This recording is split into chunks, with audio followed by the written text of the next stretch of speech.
Bonjour à toutes et à tous. Bon dimanche à vous et bon dimanche à vos familles. Merci d'être là. Merci d'être venu sur notre chaîne Advisor. Je suis votre ami fidèle Laurent. Et si vous n'êtes pas encore abonné, faites-le tout de suite. Vous pouvez corriger ça gratuitement. Faites-le tout de suite avant de continuer. Alors, aujourd'hui, nous allons aborder une question très sensible et très importante. Nous allons essayer de répondre à la question: est-ce que les détenteurs de la carte verte et les détenteurs d'un visa H1B peuvent-ils être expulsés des États-Unis sous l'administration actuelle?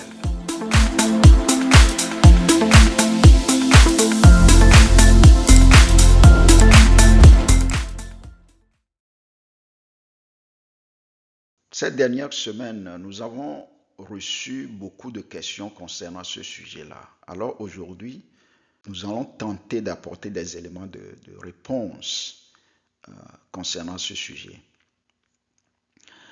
Tout d'abord, je tiens à préciser que les personnes ou les détenteurs de la carte verte et d'un visa H1B, ce que nous appelons communément H1B visa, disposent d'un statut légal aux États-Unis. Mais ces personnes-là ne sont pas totalement à l'abri d'une expulsion, surtout avec l'administration actuelle. Alors, nous allons essayer d'explorer les conditions légales de cette possibilité-là. Et puis, nous allons donner des exemples pour illustrer les cas où cela peut arriver. Avant de continuer, parlons un peu de la carte verte et parlons un peu du visa H1B.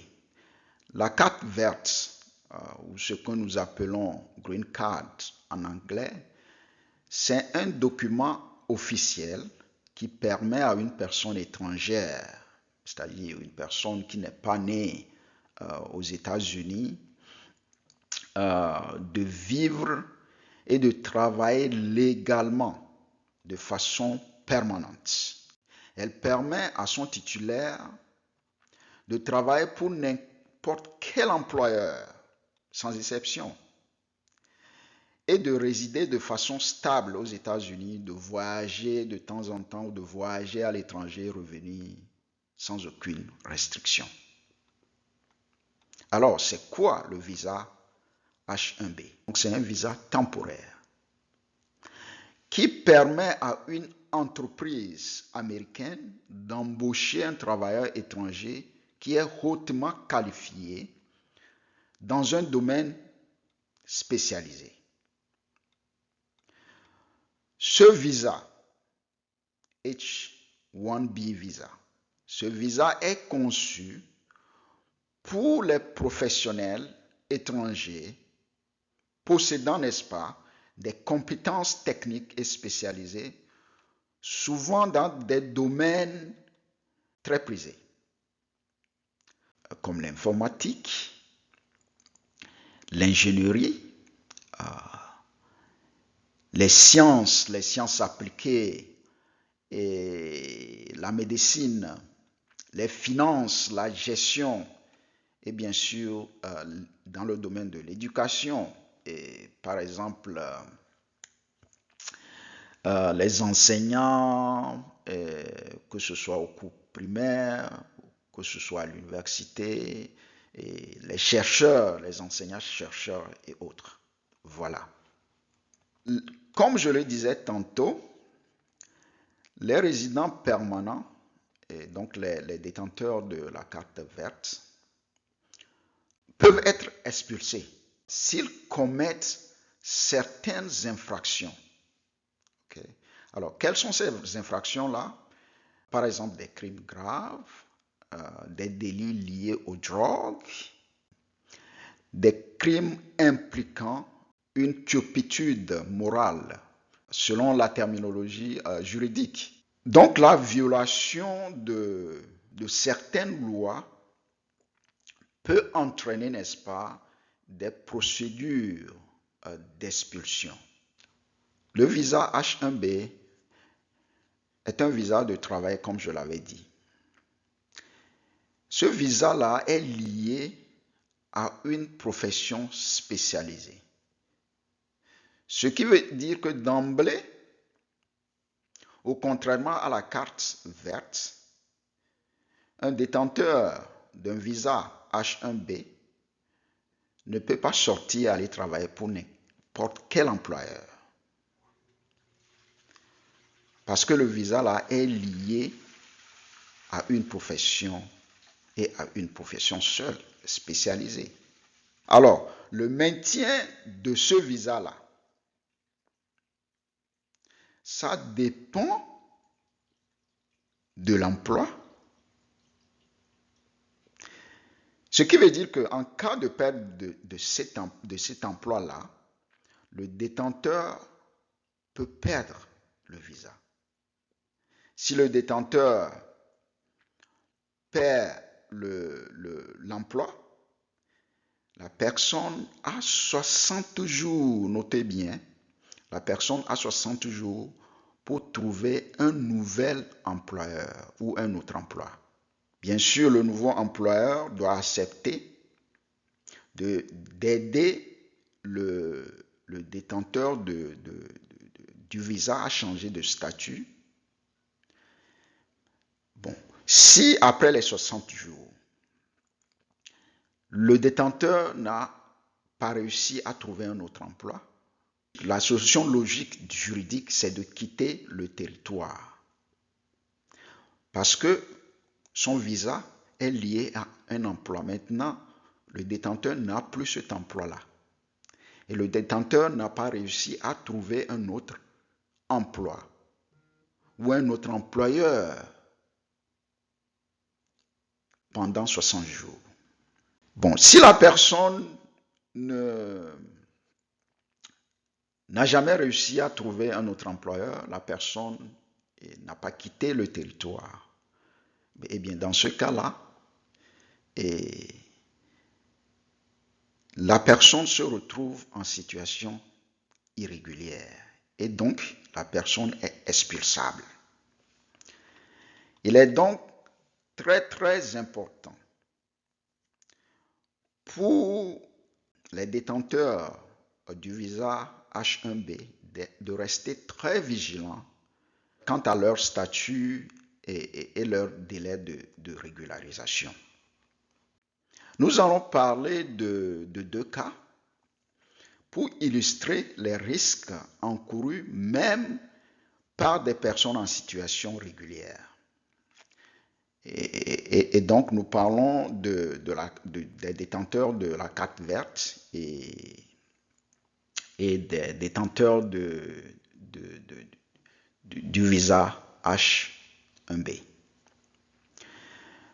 L'exemple récent, c'est le cas de M. Mahmoud Khalil. C'est un étudiant activiste à l'université Columbia à New York.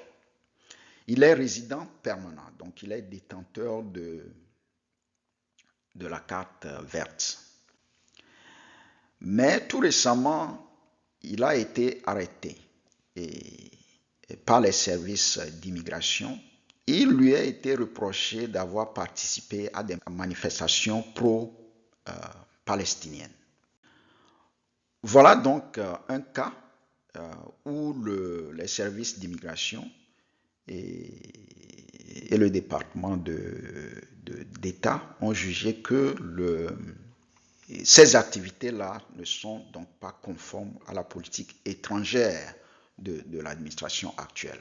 Nous allons aussi évoquer un autre cas, le cas du statut TPS. Le TPS, c'est un statut qui a été accordé aux ressortissants de beaucoup de pays, comme le Cuba, le Haïti, le Nicaragua, le Venezuela. de vivre et de travailler librement, légalement aux États-Unis, grâce à ce programme de TPS. Mais tout récemment,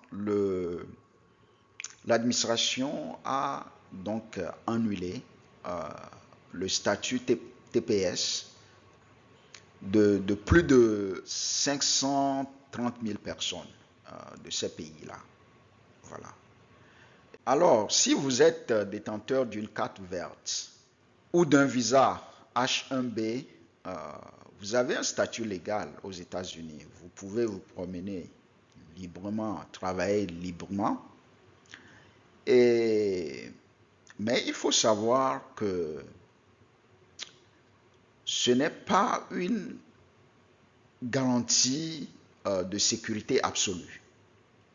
Ce qui veut dire que un détenteur qui se trouve dans l'un de ces deux cas-là peut être expulsé. Pour deux raisons. La première raison, en cas de violation de la loi, donc la personne peut perdre son statut. Mais aussi, si l'administration change de politique migratoire, le statut légal de la personne peut être annulé ou révoqué. C'est le cas, par exemple, du statut TPS. Okay. Donc, l'administration a le dernier mot sur la politique migratoire.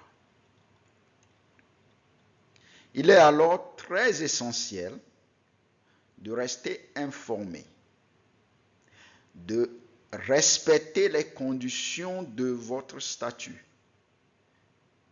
et de consulter les avocats spécialistes ou les avocats spécialisés en immigration.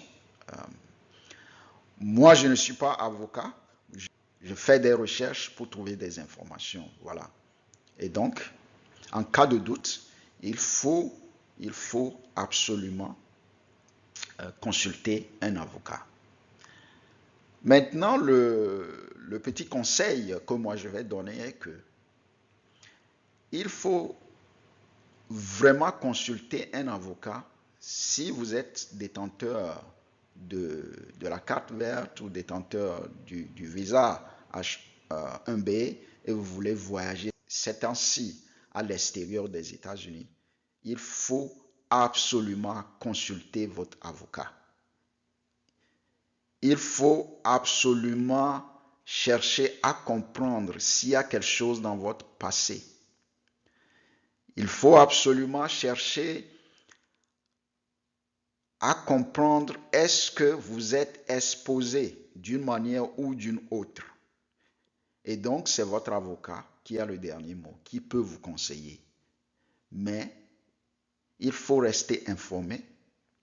Il faut faire attention, surtout avec des voyages à l'extérieur des États-Unis ces temps-ci. Merci et on se voit à la prochaine.